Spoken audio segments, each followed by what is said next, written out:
এখন দেখবেন crime TV ৭২-এর সন্ধ্যার খবর। শরীফবাগ ব্রিজে পরিবেশ বিপর্যয়, নদী ভরাট, ময়লার স্তূপে জনজীবন হুমকিতে। আব্দুল আলিমের প্রতিবেদনে দেখুন বিস্তারিত। ব্যানগাড়িতে ময়লা ফেলা হচ্ছে ব্রিজের নিচে, নদী দখল ও দূষণে আতঙ্ক। ঢাকার ধামরাই উপজেলার শরীফবাগ বাজার থেকে ধামরাই বাজারে যাওয়ার ব্রিজের নিচে নিয়মিত ব্যানগাড়ি দিয়ে ময়লা ফেলা হচ্ছে, এমন অভিযোগ তুলেছেন স্থানীয়রা।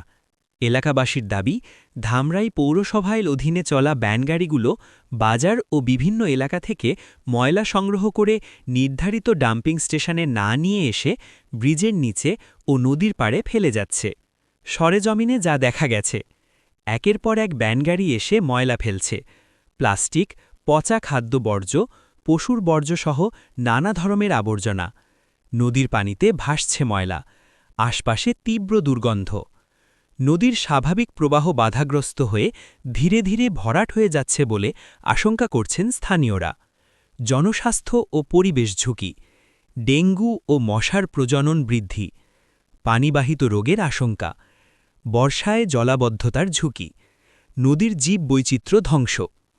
এলাকাবাসীর বক্তব্য, একজন ব্যবসায়ী বলেন, ব্যানগাড়ি এসে প্রকাশ্যে ময়লা ফেলে যায়, আমরা প্রতিবাদ করলে কেউ শুনছে না। আরেকজন বাসিন্দা বলেন, নদীটা একসময় জীবন্ত ছিল, এখন এটা ময়লার স্তূপে পরিণত হয়েছে। প্রশ্ন উঠছে, কেন নির্ধারিত স্থানে ময়লা ফেলা হচ্ছে না? পৌরসভার তদারকি কোথায়? প্রশাসন কি দ্রুত ব্যবস্থা নেবে?